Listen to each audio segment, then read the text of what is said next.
Hi friends, എല്ലാവർക്കും പൊടീസ് വേൾഡിലേക്ക് സ്വാഗതം. ഇന്ന് ചായക്കട സ്പെഷ്യലായിട്ടുള്ള പൊരിച്ച പത്തിരിയുടെ റെസിപ്പി ആയിട്ടാണ് ഞാൻ വന്നിട്ടുള്ളത്. നമുക്കിത് ബ്രേക്ക്ഫാസ്റ്റ് ആയിട്ടോ ഈവനിങ് സ്നാക്കായിട്ടോ ഒക്കെ കഴിക്കാൻ പറ്റുന്ന ഒരു കിടിലൻ പലഹാരമാണ്. അപ്പോൾ വീഡിയോ ഇഷ്ടമാവുകയാണെന്നുണ്ടെങ്കിൽ പ്ലീസ് ഒന്ന് ലൈക്കും കൂടി ചെയ്തേക്കണേ. അപ്പോൾ നമുക്കിതെങ്ങനെ തയ്യാറാക്കുന്നതെന്ന് നോക്കാം. പൊരിച്ച പത്തിരി തയ്യാറാക്കുന്നതിനായിട്ട് ആദ്യം തന്നെ നമുക്കൊരു കടായിലേക്ക് 1.5 കപ്പ് അളവിൽ വെള്ളം ഒന്ന് ഒഴിച്ചു കൊടുക്കാം. ശേഷം നമുക്കിതിലേക്ക് ആവശ്യമായിട്ടുള്ള ഉപ്പ് കൂടി ചേർത്ത് കൊടുക്കാം. അതുപോലെ തന്നെ ഒരു 1/2 ടേബിൾ സ്പൂൺ അളവിൽ നെയ്യും കൂടി ചേർത്ത് കൊടുക്കാം. നെയ്ക്ക് പകരം നിങ്ങൾക്ക് ഓയിൽ വേണമെങ്കിലും ചേർത്ത് കൊടുക്കാവുന്നതാണ്. എന്നിട്ട് നമുക്കിത് നന്നായിട്ടൊന്ന് തിളപ്പിച്ചിട്ടെടുക്കാം. അപ്പോൾ ഇതാ വെള്ളമൊക്കെ നന്നായിട്ട് തിളച്ച് വരുന്നുണ്ട്. ഈ സമയത്ത് നമുക്കിതിലേക്ക് അരിപ്പൊടി ചേർത്ത് കൊടുക്കാം. ഞാനിവിടെ 1 കപ്പ് അരിപ്പൊടിയാണ് എടുത്തിട്ടുള്ളത്. വറുത്ത അരിപ്പൊടിയാണ്. അപ്പം, ഇടിയപ്പം, പത്തിരിക്കൊക്കെ നമ്മൾ ഉപയോഗിക്കത്തില്ല, അതേ കണക്കുള്ള നൈസായിട്ടുള്ള പൊടിയാണ് എടുത്തിട്ടുള്ളത്. ഇനി നമുക്കിതിലേക്ക് ചേർത്ത് കൊടുക്കാം. അതിന് മുന്നേ ഫ്ലെയിം ഒന്ന് കുറച്ച് വെച്ചതിന് ശേഷം മാത്രമേ ചേർത്ത് കൊടുക്കാൻ പാടുള്ളൂ. ഇത് ചേർത്ത് കൊടുക്കുന്നതിനോടൊപ്പം തന്നെ നമ്മളൊന്ന് ഒരു തവി വെച്ചിട്ട് മിക്സ് ചെയ്തിട്ടും കൂടി കൊടുക്കുക കേട്ടോ. എന്നിട്ട് നന്നായിട്ട് മിക്സ് ചെയ്തിട്ട് എടുക്കുക. ഈ വെള്ളവും അരിപ്പൊടിയും എല്ലാ സ്ഥലത്തും എത്തത്തക്ക രീതിയിൽ മിക്സ് ചെയ്തിട്ട് എടുക്കാം. അതിനുശേഷം മാത്രം നമുക്ക് ഫ്ലെയിം ഓഫ് ചെയ്തിട്ട് കൊടുക്കുക കേട്ടോ. അപ്പോൾ അതാദ്യം ഞാനൊന്ന് മിക്സ് ചെയ്തെടുത്തിട്ടുണ്ട്. ഫ്ലെയിമൊക്കെ ഓഫ് ആക്കിയിട്ടുണ്ട്. ഇനി നമുക്കിതൊന്ന് അടച്ചും കൂടി വെക്കാം. ഒരു 2-3 മിനിറ്റ് നേരത്തേക്കൊന്ന് അടച്ചു വെക്കാം. ഇതിൻ്റെ ചൂട് ചെറുതായിട്ടൊന്ന് മാറി വരുന്നിടം വരെ ഒരു 2-3 മിനിറ്റ് വെച്ചാൽ മതിയാകും. ആ സമയം കൊണ്ട് നമുക്ക് തേങ്ങയൊന്ന് ഒതുക്കിയെടുക്കാം. അതിനായിട്ട് ഞാനിവിടെ ഒരു 1/4 കപ്പ് അളവിലാണ് ചിരകിയ തേങ്ങ എടുത്തിട്ടുള്ളത്. ഇത് നമുക്കൊരു മിക്സിയുടെ ജാറിലേക്ക് അങ്ങ് ചേർത്ത് കൊടുക്കാം. ശേഷം ഇതിലേക്ക് ഒരു 4 ചെറിയുള്ളിയും കൂടി ചേർത്ത് കൊടുക്കാം. പിന്നീട് ഒരു 1/4 ടീസ്പൂൺ അളവിൽ ചെറിയ ജീരകവും കൂടി ചേർത്ത് കൊടുക്കുക കേട്ടോ.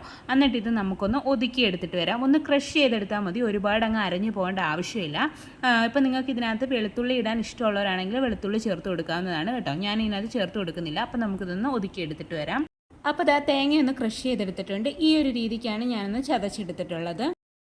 അതിനുശേഷം നമ്മൾ നേരത്തെ റെഡിയാക്കി വെച്ചിട്ടുണ്ടായിരുന്ന ആ ഒരു മാവ് ഒരു പരന്ന പാത്രത്തിലേക്ക് അങ്ങ് മാറ്റാം. അല്ലാന്നുണ്ടെങ്കിൽ കൗണ്ടർ ടോപ്പിൻ്റെ പുറത്തേക്കായാലും മാറ്റിയാൽ മതിയാകും. എന്നിട്ട് ഇനി നമുക്കിതിലേക്ക് 1 ടേബിൾ സ്പൂൺ അളവിൽ മൈദ കൂടി ചേർത്ത് കൊടുക്കാം.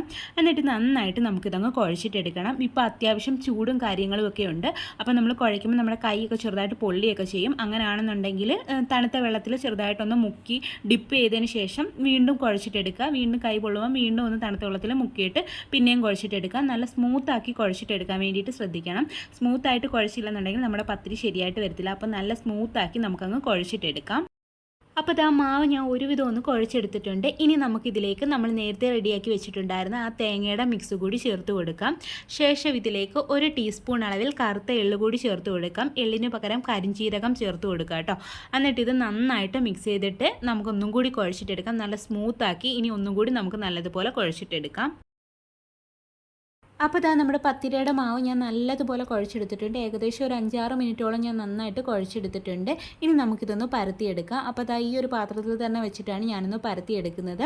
അപ്പോൾ അതിലേക്ക് നമുക്ക് കുറച്ച് മൈദയൊന്ന് വിതറി കൊടുക്കാം. ഒട്ടി പിടിക്കാതിരിക്കാൻ വേണ്ടിയിട്ടാണ് വളരെ കുറച്ച് മൈദയൊന്ന് വിതറി കൊടുക്കുന്നത്. ശേഷം നമുക്ക് ഈ ഒരു ബോൾ ഇതിലേക്ക് വെച്ച് കൊടുത്തിട്ട് ഒന്ന് കൈ വെച്ചിട്ടൊന്ന് പ്രസ് ചെയ്ത് കൊടുക്കാം. എന്നിട്ട് നമുക്കൊരു ചപ്പാത്തി റോളർ വെച്ചിട്ട് നന്നായിട്ടൊന്ന് റോൾ ചെയ്തെടുക്കാം. ഭയങ്കര തിന്നായിട്ട് പരത്തരുത്, അത്യാവശ്യം ഒരു കട്ടിക്ക് വേണം നമുക്കൊന്ന് പരത്തിയെടുക്കാൻ വേണ്ടിയിട്ട്. ഒരുപാട് അങ്ങ് തിന്നാവണ്ട, അത്യാവശ്യം കട്ടിക്ക് നമുക്കൊന്ന് പരത്തിയിട്ടെടുക്കാം. അപ്പോൾ ഇതാദ്യം ഞാനൊന്ന് പരത്തിയെടുത്തിട്ടുണ്ട്. ഇനി നമുക്കിതൊന്ന് കട്ട് ചെയ്തിട്ടും കൂടി എടുക്കാം. ഞാനിവിടെ ഒരു ഗ്ലാസ്സാണ് എടുത്തിട്ടുള്ളത്. കുക്കി കട്ടർ ആയാലും മതിയാക്കും. എന്നിട്ട് നമുക്കൊന്ന് കട്ട് ചെയ്തിട്ടും കൂടി എടുക്കാം. അപ്പോൾ ഇതാ ഈ ഒരു തിക്നെസ്സിലാണ് ഞാൻ ആക്കി എടുത്തിട്ടുള്ളത്. അപ്പോൾ ഈ ഒരു തിക്നെസ് തന്നെ വേണം. ഭയങ്കര തിന്നായി പോയി കഴിഞ്ഞാൽ നമുക്ക് പത്തിരി റെഡിയായിട്ട് കിട്ടത്തില്ല. അപ്പോൾ ഈ ഒരു തിക്നെസ്സിൽ റെഡിയാക്കി എടുക്കുക. അപ്പോൾ ഞാൻ ബാക്കിയുള്ളതെല്ലാം ഇവിടെ റെഡിയാക്കി എടുത്തിട്ടുണ്ട്. അപ്പോൾ ഇതാ ഇത് പൊരിച്ചെടുക്കാൻ വേണ്ടിയിട്ടുള്ള എണ്ണയും ഞാൻ ചൂടാകാൻ വേണ്ടിയിട്ട് വെച്ചിട്ടുണ്ടായിരുന്നു. അപ്പോൾ ബാക്കി വരുന്ന ആ ഒരു പത്തിരിയുടെ മാവ് വീണ്ടും കുഴച്ചിട്ട് ഇതേ കണക്ക് തന്നെ നമ്മൾ റെഡിയാക്കി എടുത്താൽ മതി. അപ്പോൾ ഇതേ ഓയിലൊക്കെ ചൂടായി വന്നിട്ടുണ്ട്. ആ സമയത്ത് നമുക്കിതിലേക്ക് പത്തിരി ഇട്ട് കൊടുക്കാം. അതിനുശേഷം തീ ഒരു മീഡിയം ഫ്ലെയിമിലോട്ട് വെക്കുക. എന്നിട്ട് നമുക്കൊന്ന് വെയിറ്റ് ചെയ്യാം. ഇത് ഈ ഇട്ട പത്തിരി തന്നെ ഇങ്ങനെ പൊങ്ങി വരും. ആ പൊങ്ങി വന്നതിന് ശേഷം മാത്രമേ നമ്മൾ തിരിച്ചിട്ട് കൊടുക്കാൻ പാടുള്ളൂ. ഇപ്പോൾ താഴെ കിടക്കുന്ന പത്തിരി പെട്ടെന്ന് തന്നെ പൊങ്ങി മുകളിലോട്ട് വരും. അപ്പോൾ നമുക്ക് തിരിച്ചിട്ട് കൊടുക്കാം.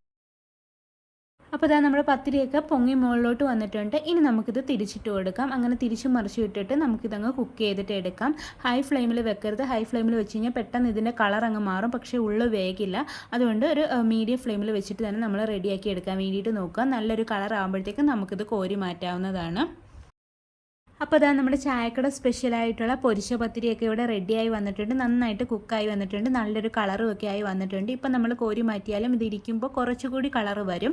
അപ്പം നമ്മൾ ടേസ്റ്റി ആയിട്ടുള്ള പൊരിച്ച പത്തിരി റെഡി ആയിട്ടുണ്ട്. അതെല്ലാം ഞാനൊന്ന് കോരി മാറ്റുകയാണ്. ബാക്കി ഇരിക്കുന്നതും ഞാൻ ഇതേ കണക്ക് തന്നെ റെഡിയാക്കി എടുക്കുകയാണ്. അപ്പോൾ എല്ലാവരും ഇതൊന്ന് ട്രൈ ചെയ്ത് നോക്കണം. നമുക്ക് വളരെ എളുപ്പത്തിൽ തയ്യാറാക്കി എടുക്കാൻ പറ്റും. വൈകിട്ട് ചായയുടെ കൂടെ വേണമെങ്കിൽ ഈവനിങ് സ്നാക്കായിട്ട് കഴിക്കാൻ പറ്റും. അല്ലാന്നുണ്ടെങ്കിൽ രാവിലെ ബ്രേക്ക്ഫാസ്റ്റിന് കറിയുടെ കൂടെ കഴിക്കാൻ പറ്റുന്ന ഒരു ഐറ്റമാണ്. അപ്പോൾ എല്ലാവരും ട്രൈ ചെയ്ത് നോക്കാനും ഫീഡ്ബാക്ക് പറയാനും മറക്കരുത്. വീഡിയോ ഇഷ്ടമായിട്ടുണ്ടെങ്കിൽ ഒന്ന് ലൈക്ക് ചെയ്യണേ.